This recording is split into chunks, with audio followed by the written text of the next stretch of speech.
Surya. Pada kesempatan kali ini kita akan membahas Karimun Wagon AGS atau AMT. Banyak dari video-video saya sebelumnya itu bertanya apa sih perbedaan AMT dengan manual. Ya, kali ini kita akan bahas sedikit perbedaan antara transmisi AMT dengan transmisi manual. Ya. Jadi ini tampak bagian mesin dari Karimun Wagon tipe AMT ya, atau AGS gitu ya. Gimana kalau kita lihat lebih dalam ya, di atas transmisinya ya ada terletak aktuator ya, dimana aktuator ini berfungsi untuk menggantikan kopling dan untuk mengoper gigi. Nah kalau di Karimun yang manual ya, Wagon yang manual ini, kalau teman-teman bisa lihat, tuas kopling itu kita tarik ya, ditarik oleh kaki kita gitu ya, tuas kopling. Nah, kelihatan mungkin tuh tuas koplingnya. Tuas koplingnya itu ditarik oleh kaki kita ya, dengan cara diinjak pedal koplingnya. Namun di tipe AGS ini atau AMT ini, kopling tersebut diganti oleh aktuator.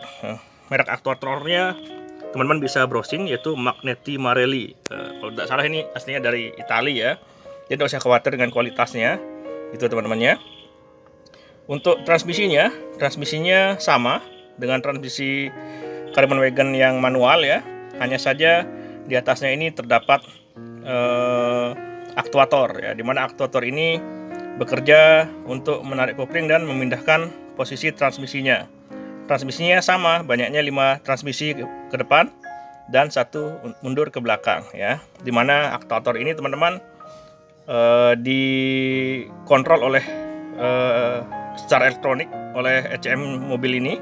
Jadi semua yang dilakukan oleh aktuator tergantung dari perintah dari ECM ya, dimana ECM juga membaca beberapa sensor dari mobil ini sehingga bisa melakukan perpindahan gigi dengan smooth ya, dan halus gitu ya. Bisa kita lihat aktuatornya teman-teman. Kalau teman-teman lebih lihat lagi, aktuatornya mereknya Magneti Marelli, dimana ini produk dari Italia ya, katanya seperti itu. Terus ada juga yang bertanya nih, gimana kalau transmisi AGS-nya rusak gitu ya. Kalau transmisi AGS-nya rusak teman-teman ya, teman-teman cukup keluar budget sekitar 15 juta untuk mengganti aktuator ini saja, full komplit ya. Jadi jauh lebih murah dibanding pelihara mobil matic konvensional atau CVT. Dimana kalau menggunakan matic konvensional atau CVT, maticnya bermasalah, teman-teman harus overhaul transmisi ya gitu ya. Sedangkan di sini teman-teman tinggal ganti saja 15 juta, pasti klop, jalan lagi gitu ya. Nah, perawatannya apa saja sih?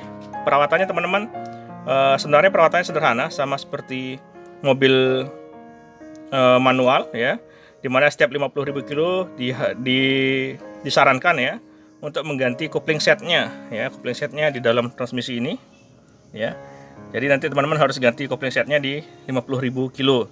Supaya kenapa? Supaya koplingnya nggak berat. Nah, kalau dia berat kan aktuatornya juga akan bekerja lebih berat lagi untuk menarik koplingnya gitu ya. Itu saja sih. Selain itu ya ganti oli mesin sama, ganti oli mesin, ganti oli filter, ganti oli transmisi. Nah, ganti oli transmisinya itu menggunakan oli transmisi manual ya.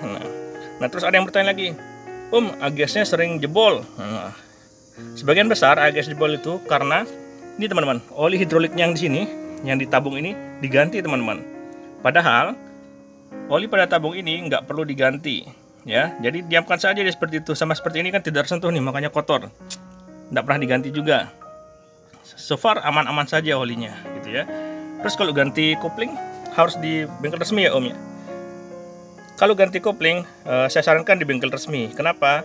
Begitu aktuator ini dicabut soketnya, nanti akan ada proses learning. Nah, dimana proses learning ini akan memberikan input data lagi kepada sang aktuatornya gitu ya. Jangan ganti koplingnya di bengkel luar ya, di bengkel resmi aja.